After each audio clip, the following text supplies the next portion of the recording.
Cordial saludo, mi nombre es María Mercedes Martínez Díaz, hago parte del grupo número 4 con la profesora Dana López Burbano. El día de hoy me dispongo a realizar mi video correspondiente a la fase 3, las violencias como configuradoras de identidades y subjetividades. Esta actividad busca identificar y visibilizar aquellas formas de violencia que, por ser cotidianas o sutiles, suelen pasar desapercibidas, pero que moldean nuestras relaciones sociales. La matriz realizada me funcionó como un espejo personal. Me permitió evaluar situaciones no solo desde el dolor de recibirlas o vivirlas en carne propia, sino desde la autocrítica ética de preguntarme si yo también las he producido o ejecutado, aunque sea mediante el silencio o la inacción. Las violencias naturalizadas actúan como guiones invisibles. Al repetirse frecuentemente nos dicen quiénes somos y qué lugar ocupamos, configurando subjetividades que a veces, aunque sumisas o inseguras, nos hacen ser quienes somos. Entender esto es el primer paso para dejar de actuar en automático. Primeramente, en cuanto a violencia simbólica, podemos preguntar cómo se manifiesta esto en mi vida cotidiana. Para responder esto, debo decir que se presenta a través de la deslegitimación de opiniones y creencias. El análisis realizado me permitió identificar que esto ocurre con una frecuencia mensual, donde ciertas voces son silenciadas sutilmente, sin utilizar ninguna clase de fuerza física. Las expresiones más naturalizadas y visibilizadas que logré identificar son lo que coloquialmente llamamos el ninguneo o menospreciar a las personas o la invalidación emocional. También está la creencia de que ciertas posturas culturales o personales valen menos que las que son dominantes, tal como señala el autor Bourdieu. Es una sumisión que a menudo ni siquiera podemos percibir como tal.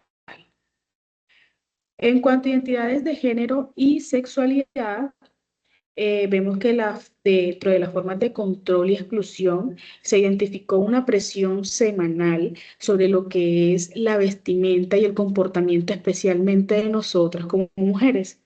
Existen juicios muy marcados y constantes sobre cómo debe verse alguien para poder ser digna o merecedora de respeto, sobre todo en nuestro género. La normalización de estereotipos, en este caso, se asume que ciertos roles son naturales, tal como vimos en el corto llamado El orden de las cosas. El control, en este caso, se ejerce mediante la mirada juzgadora, haciendo que la persona o que las personas modifiquemos nuestra conducta para poder encajar y evitar el rechazo social. En cuanto a etnicidad y racialización, vemos que dentro de las experiencias y discursos discriminatorios encontramos más que todo, bueno, aunque es con menos frecuencia en mi entorno personal, sí persisten comentarios sobre el color de piel o el acento como marcadores o estigmas sobre nuestra persona. Esto de manera negativa, por supuesto. La normalización que encontramos en este caso es el uso de chistes o comentarios disfrazando lo que es el prejuicio.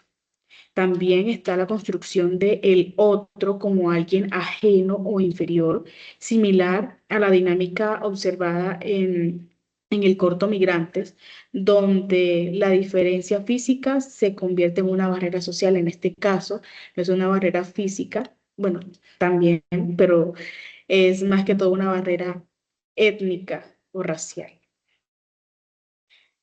En cuanto a condición socioeconómica, vemos que la violencia por nivel socioeconómico se presenta con una frecuencia alta, es una violencia más marcada, es una de las más marcadas.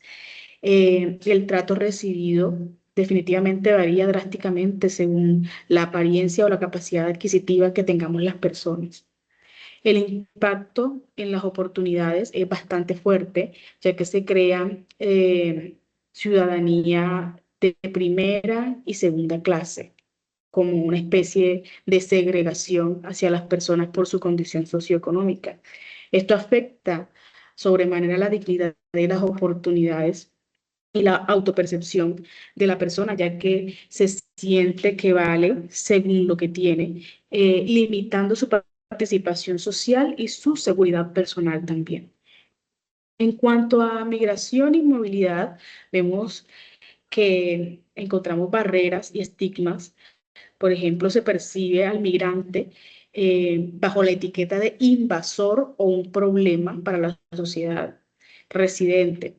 Existe una desconfianza automática hacia quienes vienen de otros territorios también. Esto se relaciona directamente con los derechos, ya que esta estigmatización simbólica legitima la falta de acceso a servicios básicos para estas personas. Si la sociedad ve que al migrante como menos, las instituciones se sienten justificadas para negar los derechos fundamentales a estas personas. En cuanto a discapacidad y neurodivergencia, vemos que la exclusión simbólica más reconocida o más marcada que puede identificar es la infantilización de las personas. Es tratar al adulto con discapacidad como si fueran niños eternos, negándoles su autonomía y su capacidad de decisión propia. Creo que los cambios necesarios es pasar de una mirada asistencialista hacia las personas con algún tipo de discapacidad, dejar de mirarlos con lástima, a tener más bien una mirada de derechos hacia ellos. Esto se podría ver a través de la adaptación real de espacios y sobre todo de la mentalidad colectiva de valorar la neurodivergencia como parte de la diversidad humana y no como un error. En cuanto a violencia institucional, vemos, pues logré identificar que las instituciones productoras o más productoras de violencia, en este caso, son los servicios de salud, las entidades gubernamentales y a veces las instituciones educativas. Existe una burocracia como violencia. Eso es una forma de violencia estructural y simbólica bastante marcada, sobre todo en nuestros territorios. Esta se manifiesta a través de trámites imposibles, lenguaje confuso y tiempos de espera deshumanizantes que hacen sentir al ciudadano impotente y pequeño frente al poder del Estado o estas instituciones. Bueno, mis reflexiones con respecto a esta actividad, puedo decir que aunque marqué casi nunca o nunca en la reproducción directa de violencia, descubrí que definitivamente el silencio también es una forma de complicidad. No defender a alguien o reírse de un comentario prejuicioso también nos convierte en agentes de violencia simbólica, aunque esta sea de manera indirecta. Dentro de los aprendizajes éticos, descubrí que la ética no es solo el hecho de no hacer daño, sino también es actuar activamente para defender los derechos de las personas que reciben violencia simbólica de algún tipo. Reconocer que todos estamos atravesando por estas estructuras me permitió, o más bien me permite ser una persona más empática y menos juez de los demás. Finalmente, para concluir, debo decir que la realización de este análisis me permitió concluir que las violencias cotidianas no son hechos aislados, sino mecanismos invisibles que configuran nuestra identidad y subjetividad, haciéndonos creer que la desigualdad es el orden natural de las cosas, tal como lo afirma el autor Calderone 2004. Al reconocer que podemos ser tanto víctimas de las estructuras como agentes de la reproducción pasivamente, comprendemos que la transformación social requiere más que solo leyes.